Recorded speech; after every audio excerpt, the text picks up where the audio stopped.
Hello dear students, welcome all of you on Read Upon। GS quiz section में आप सभी का स्वागत है और यहाँ पर हमने बहुत ही इम्पोर्टेंट जीएस क्वेश्चंस को कवर करने की कोशिश की। आपको क्या करना है कि हमारे साथ साथ इन प्रश्नों को सॉल्व करना है और आगामी एग्जाम में इस वीडियो का ज़्यादा से ज़्यादा फ़ायदा उठाना है। तो फटाफट एक बार वीडियो को शेयर कर दीजिए ताकि मैक्सिमम नंबर ऑफ स्टूडेंट्स तक ये क्लास पहुँच जाए। चलिए स्टार्ट करते हैं। आज का पहला प्रश्न आपके सामने है, मुगल भारत में अंग्रेजों व्यापार नीति की सबसे महत्वपूर्ण वस्तु क्या थी।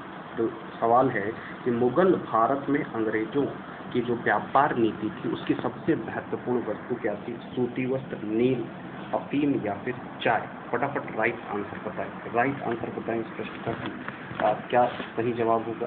ठीक है, क्या सही जवाब होगा। तो इस प्रश्न का जो राइट आंसर होगा वो होगा ऑप्शन नंबर ए।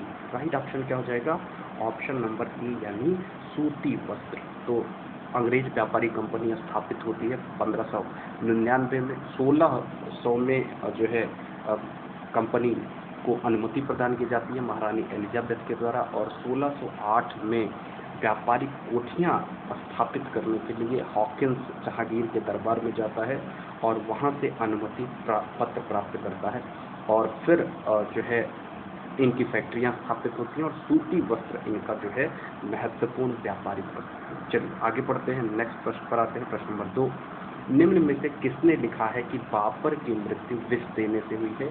अबुल फजल, निजामुद्दीन औलिया, गुलबदन बेगम या अब्बास खां। तो जो इस प्रश्न का राइट आंसर हो जाएगा वो हो जाएगा ऑप्शन नंबर सी यानी गुलबदन बेगम। इनकी बात करें तो गुलबदन की जो प्रसिद्ध कृति है हुमायूंनामा में इस बात का उल्लेख इन्होंने किया है कि जो बाबर की मृत्यु हुई है वो विष देने से हुई है। गुलबदन बेगम बाबर की बेटी थी और इनका जन्म 1523 ईस्वी के करीब हुआ था। तो ये इम्पोर्टेंट सवाल है, आपको ध्यान में रखना है। चलिए बढ़ते हैं अगले प्रश्न की तरफ। प्रश्न नंबर 3, भारत की जनता के संदर्भ में हिंदू शब्द का जो सर्वप्रथम प्रयोग है वो किसने किया था। तो यूनानियों ने, रोम ने, चीनियों ने, अरबों ने। तो फटाफट राइट आंसर कमेंट करें कि इसका सही जवाब क्या होगा। तो यहाँ पर जो राइट आंसर होगा वो क्या होगा कि ऑप्शन नंबर डी यानी अरब। तो अरब का जो क्षेत्र है यानी ईरान का क्षेत्र है वहाँ पर जो सा शब्द है उसको हा शब्द की तरह से उच्चारण करते हैं ईरानी बेसिकली। और उन्होंने चूंकि भारत के क्षेत्र में सिंधु नदी बह रही थी तो सिंधु की जगह उन्होंने सिंधु के स्थान पर हिंदू शब्द का प्रयोग किया है। तो इस प्रकार इस प्रश्न का राइट आंसर हो जाता है ऑप्शन नंबर डी। बढ़ते हैं अगले प्रश्न की तरफ। प्रश्न नंबर 4 आपके सामने है, फटाफट राइट आंसर कमेंट करें कि निम्न तमिल ग्रंथों में किसे लघु वेद की संज्ञा दी गई है। नंदी कलम्बक्कम, कलिंग पुत्तपर्णी, पेरिया पुराणम या कुरल। तो इस प्रश्न का तो सबको जो है राइट आंसर पता होगा कि जो तमिल भाषा का ग्रंथ है जिसे लघु वेद की संज्ञा है उसका नाम हो जाता है कुरल और जिसकी रचना तिरुवल्लुवर ने की थी। तो ये भी इम्पोर्टेंट है, ध्यान रखिएगा। तो इसकी रचना तिरुवल्लुवर ने की थी, बहुत इम्पोर्टेंट है। आगे बढ़ते हैं, नेक्स्ट प्रश्न पर आते हैं। अगला प्रश्न क्या हो जाता है, अगला प्रश्न हो जाता है प्रश्न नंबर 5। 6ठी शताब्दी ईसा पूर्व का मत्स्य महाजनपद स्थित था। पश्चिमी उत्तर प्रदेश में, राजस्थान में, बुंदेलखंड में, रुहेलखंड में। जो आपसे पूछा हुआ है कि जो 6ठी शताब्दी ईसा पूर्व मत्स्य महाजनपद था वो कहाँ पर था। ठीक है, 6ठी शताब्दी ईसा पूर्व जो मत्स्य जनपद था वो कहाँ पर था, यही सवाल पूछा गया है। तो इस प्रश्न का जो राइट आंसर होगा वो होगा ऑप्शन नंबर बी यानी राजस्थान। ऑप्शन नंबर बी यानी राजस्थान। ठीक है, तो ये बहुत इंपॉर्टेंट क्वेश्चन है, ध्यान रखिएगा। नेक्स्ट प्रश्न आते हैं प्रश्न नंबर 6। भारत में ब्रिटेन के सभी संवैधानिक प्रयोगों में सबसे कम समय तक चला था। तो 1861 का इंडियन काउंसिल एक्ट, 1892 का इंडियन काउंसिल एक्ट, 1909 का इंडियन काउंसिल एक्ट या फिर 1919 का गवर्नमेंट ऑफ इंडिया एक्ट। ठीक है, तो सबसे कम समय तक जो है कौन सा चला था।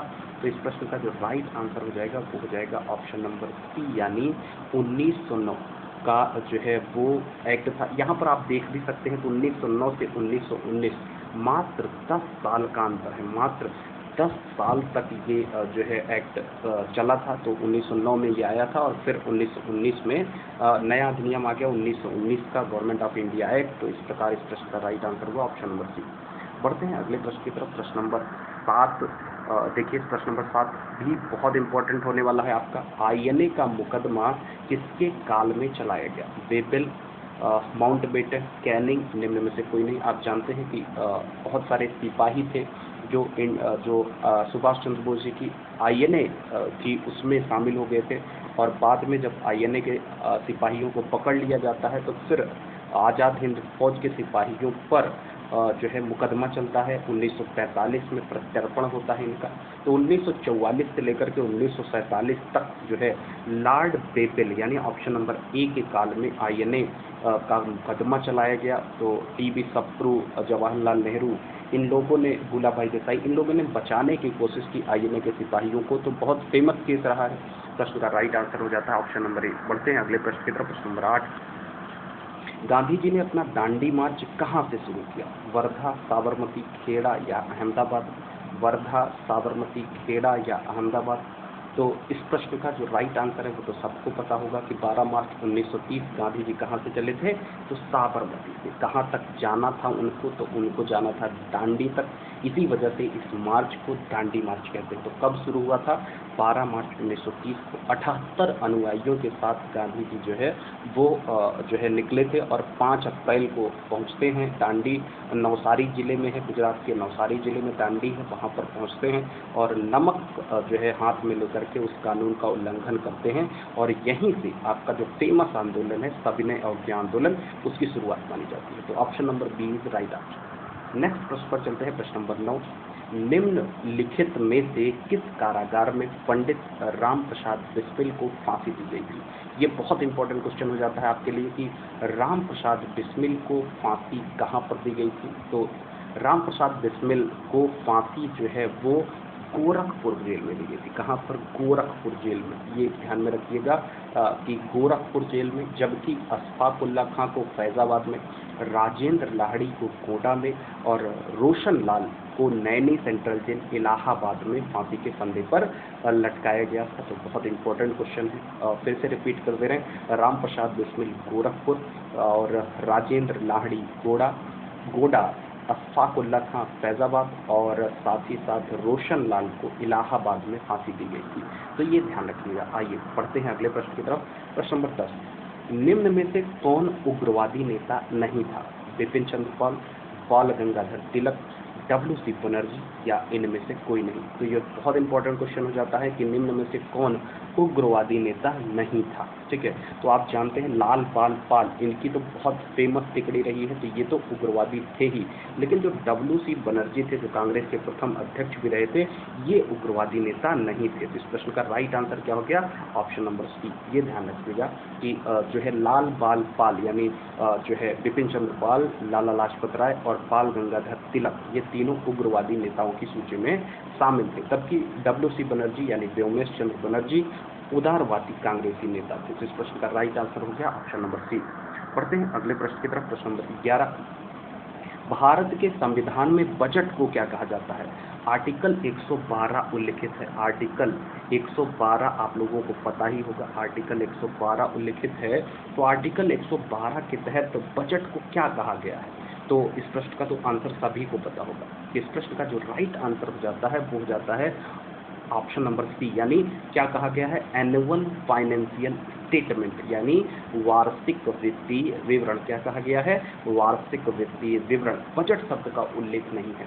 हालांकि बजट शब्द की यदि बात करते हैं तो इसकी उत्पत्ति बुजे शब्द से हुई है, जिसका अर्थ होता है चमड़े का थैला। ठीक है, तो इस प्रश्न का राइट आंसर हो गया ऑप्शन नंबर सी।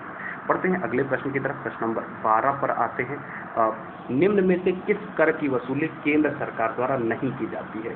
निगम कर, भूमि, कृषि कर, सीमा शुल्क और आयकर। तो किसकी वसूली यहाँ पर देखिएगा केंद्र सरकार द्वारा नहीं की जाती है? तो then the right answer for this question will be option number B, यानी भूमि पर कर। आप जानते हैं कि संविधान की जो 7वीं अनुसूची है, कुल 12 अनुसूचियां हैं संविधान में, जो 7वीं अनुसूची है वो सूचियों के बारे में उल्लेख करती है। केंद्र सूची, राज्य सूची और समवर्ती सूची। तो केंद्र सूची पर कानून केंद्र बनाता है, राज्य सूची पर कानून राज्य बनाता है, और जो समवर्ती सूची है उसमें केंद्र और राज्य दोनों कानून बना सकते हैं। हालांकि यदि ऐसी कोई विवाद की स्थिति आती है कि एक विषय पर केंद्र और राज्य दोनों कानून बना दें, तो केंद्र का कानून प्रभावी माना जाता है। तो चूंकि राज्य सूची में कृषि विषय को रखा गया है, तो जो कर कृषि पर लगाया जाता है वो भी जो है वो राज्य सरकार द्वारा वसूला जाता है। तो प्रश्न में लिखा है कि निम्न में से कौन सा राज्य केंद्र सरकार नहीं वसूलती है, तो राइट आंसर क्या हो गया, ऑप्शन नंबर बी। पढ़ते हैं अगले प्रश्न की तरफ। प्रश्न नंबर 13, प्रथम पंचवर्षीय योजना में किस क्षेत्र को प्रमुखता दी गई थी, औद्योगिक, कृषि, सेवा या फिर निर्यात को। प्रथम पंचवर्षीय योजना की बात है जो कि हेराल्ड डोमार मॉडल पर आधारित थी। तो प्रथम पंचवर्षीय योजना का जो काल रहा है वो 1951 से शुरू होकर के 56 तक रहा है। 1951 से शुरू होकर के 56 तक रहा है। तो इस दौरान जो कृषि क्षेत्र था, एग्रीकल्चर सेक्टर, उसको प्राथमिकता दी गई, एग्रीकल्चर सेक्टर को वरीयता दी गई। तो इस प्रश्न का राइट आंसर क्या होगा, ऑप्शन नंबर बी। इसी दौरान सिंचाई की सुविधाओं के विकास के लिए विभिन्न प्रकार की नदी घाटी परियोजनाओं की शुरुआत की गई, जैसे भाखड़ा नागल, हीराकुंड जैसी परियोजनाएं, दामोदर घाटी परियोजना पश्चिम बंगाल के क्षेत्र में। तो वहां पर ये परियोजनाएं जो सिंचाई नदी घाटी परियोजनाएं थी, विशेषकर सिंचाई के लिए जो है वो शुरू की गई। तो हेराल्ड डोमार मॉडल पर आधारित इस दौरान कृषि क्षेत्र को प्राथमिकता दी। ठीक है, तो इस प्रश्न का राइट आंसर होगा ऑप्शन नंबर बी। बढ़ते हैं अगले प्रश्न की तरफ। प्रश्न नंबर 14 आ जाता है, भारत के लिए नियोजित अर्थव्यवस्था के लेखक कौन है। इसका जो अंग्रेजी रूपांतरण होता है वो हो जाता है प्लान्ड इकोनॉमी फॉर इंडिया के राइटर कौन है, दादा भाई नौरोजी, सर एम विश्वेश्वरैया, मनमोहन सिंह, के एम मुंशी। तो यहाँ पर जो राइट आंसर होगा वो होगा सर एम विश्वेश्वरैया। तो प्लान्ड इकोनॉमी फॉर इंडिया की किताब जो है वो 1934 में जो है एम विश्वेश्वरैया जी ने लिखी, जिसमें 10 वर्षीय नियोजन की बात की गई है, 10 वर्षीय नियोजन की बात की गई है। जबकि दादा भाई नौरोजी ने भारत में सर्वप्रथम राष्ट्रीय आय की जो है गणना की थी, और साथ ही साथ इन्होंने एक जो किताब लिखी थी उसका नाम था poverty and un British rule in India. तो इनकी किताब है poverty and un British rule in India, जबकि प्लान्ड इकोनॉमी फॉर इंडिया किताब है सर एम विश्वेश्वरैया की। तो ये ध्यान में रखना। आइए आगे बढ़ते हैं, नेक्स्ट प्रश्न पर चलते हैं। प्रश्न नंबर 15, मानव शरीर में आत्मघाती थैली के रूप में किसे जाना जाता है, लाइसोसोम, राइबोसोम, गाल्जी काय। आपको बताना है कि मानव शरीर में जो आत्मघाती थैली है वो कौन सी है। तो इस प्रश्न का आंसर आप सभी जानते होंगे, ऑप्शन नंबर ए यानी लाइसोसोम। ऑप्शन नंबर ए यानी लाइसोसोम। पढ़ते हैं अगले प्रश्न पर। प्रश्न नंबर 16 पर आते हैं। प्रश्न नंबर 16 जो है वो भी बहुत इंपॉर्टेंट हो जाता है आपके लिए। प्रश्न नंबर 16 आपके लिए बहुत इंपॉर्टेंट हो जाता है। आइए देखते हैं। तो प्रश्न नंबर 16 क्या है, जीवन की सबसे छोटी संरचनात्मक एवं कार्यात्मक इकाई है त्वचा, कोशिका, तंत्रिका तंत्र या इनमें से कोई नहीं। तो इस प्रश्न का जो राइट आंसर होगा आप सभी को पता होना चाहिए, ऑप्शन नंबर बी यानी कोशिका। कोशिका जीवन की सबसे छोटी संरचनात्मक एवं कार्यात्मक इकाई है। The right answer for this question will be option number B, cell यानी कोशिका। बढ़ते हैं अगले प्रश्न की तरफ। हमारा अगला प्रश्न हो जाता है प्रश्न नंबर 17, निम्न में से किसे जीवन का भौतिक आधार कहते हैं, माइटोकॉन्ड्रिया, जीवद्रव्य, तारकाय या इनमें से कोई नहीं। जीवन का भौतिक आधार, यहाँ पर फोकस कीजिएगा, जीवन का भौतिक आधार माइटोकॉन्ड्रिया, जीवद्रव्य, तारकाय। तो यहाँ पर जो राइट आंसर होगा उसे क्या कहते हैं, ऑप्शन नंबर बी यानी जीवद्रव्य। ठीक है, जीवद्रव्य को हम क्या कहते हैं, जीवन का भौतिक आधार। जबकि माइटोकॉन्ड्रिया को हम power house of the cell कहते हैं। ठीक है, power house of the cell mitochondria, जबकि जीवद्रव्य जीवन का भौतिक आधार है। राइट ऑप्शन हो गया ऑप्शन नंबर बी। पढ़ते हैं अगले प्रश्न की तरफ। प्रश्न नंबर 18, भारतीय संविधान के किस अनुच्छेद के अंतर्गत मानव दुर्व्यापार एवं बलात्श्रम का प्रतिषेध किया गया है। तो आर्टिकल 21, आर्टिकल 22, आर्टिकल 23 और आर्टिकल 24। तो इस प्रश्न का जो राइट आंसर होगा वो होगा ऑप्शन नंबर सी, यानी आर्टिकल 23, जिसके अंतर्गत मानव दुर्व्यापार एवं बलात्श्रम का क्या किया गया है, प्रतिषेध किया गया है। ये आपको ध्यान में रखना है, मानव दुर्व्यापार एवं बलात्श्रम का। जबकि आर्टिकल 24 क्या कहता है, वो कारखानों या हानिकारक ऐसी जगह जो बच्चों को नुकसान पहुंचा सकती है, तो उसमें बच्चों के नियोजन का प्रतिषेध किया गया है, यानी बाल मजदूरी का जो निषेध है वो आर्टिकल 24 करता है। आपका आर्टिकल 21 आप जानते हैं, जीवन जीने की स्वतंत्रता प्रदान करता है। तो ये महत्वपूर्ण आर्टिकल्स है, आप इनको ध्यान रखिएगा। आइए आगे बढ़ते हैं, नेक्स्ट प्रश्न पर आते हैं, प्रश्न नंबर 19 पर आते हैं। प्रश्न नंबर 19 फिर से एक बार आपके लिए बहुत इंपॉर्टेंट हो जाता है। निम्न में से किस राज्य को 36वें संविधान संशोधन 1975 के तहत भारत का राज्य बनाया गया? अरुणाचल प्रदेश, सिक्किम, मणिपुर या असम? तो 36वें संविधान संशोधन की बात है, तो 36वां संविधान संशोधन होता है 1975 में, जिसके तहत जो पूर्वोत्तर का राज्य है सिक्किम, सिक्किम को भारत का एक राज्य बनाया गया था। ठीक है, तो इस प्रश्न का राइट आंसर हो गया ऑप्शन नंबर बी। बढ़ते हैं अगले प्रश्न की तरफ, और इस वीडियो सीरीज का अंतिम प्रश्न, नाटो का मुख्यालय कहाँ पर है? नॉर्थ अटलांटिक ट्रीटी ऑर्गेनाइजेशन, तो इसका मुख्यालय कहाँ पर है? तो फटाफट जो है राइट आंसर कमेंट करना है। जिनेवा, काठमांडू, वाशिंगटन डीसी या ब्रुसेल्स। यदि हम नॉर्थ अटलांटिक ट्रीटी ऑर्गेनाइजेशन की बात करते हैं तो इसका जो राइट आंसर हो जाएगा वो हो जाएगा ऑप्शन नंबर डी, यानी ब्रुसेल्स। जबकि आप सभी जानते हैं जिनेवा में WTO का मुख्यालय है, काठमांडू में सार्क का मुख्यालय है, वाशिंगटन डीसी में IMF और वर्ल्ड बैंक के मुख्यालय हैं, ब्रुसेल्स में किसका मुख्यालय है? नाटो का। ठीक है, ब्रुसेल्स में नाटो का मुख्यालय है, North Atlantic Treaty Organization. Washington DC में IMF और WTO, IMF और वर्ल्ड बैंक का। काठमांडू में सार्क का, South Asian Nation Association for Regional Cooperation. Geneva में WTO यानी वर्ल्ड ट्रेड ऑर्गेनाइजेशन का मुख्यालय। तो इस वीडियो सीरीज में हमने कुल 20 प्रश्न शामिल किए थे, जो कि GS के बहुत ही इंपॉर्टेंट प्रश्न थे आपके। तो आपको लास्ट में कमेंट सेक्शन में ये बात जरूर बतानी है कि आखिर आपने कितने मार्क गेन किए या कितने सवाल आपने सही किए। फिर मुलाकात होगी आपको आपके साथ एक नए वीडियो श्रृंखला के साथ। तब तक के लिए खुश रहिए, स्वस्थ रहिए, मस्त रहिए, पढ़ते लिखते रहिए, और साथ ही साथ वीडियो को लाइक, शेयर और सब्सक्राइब करना ना भूलें। Thank you for watching. Thank you so much.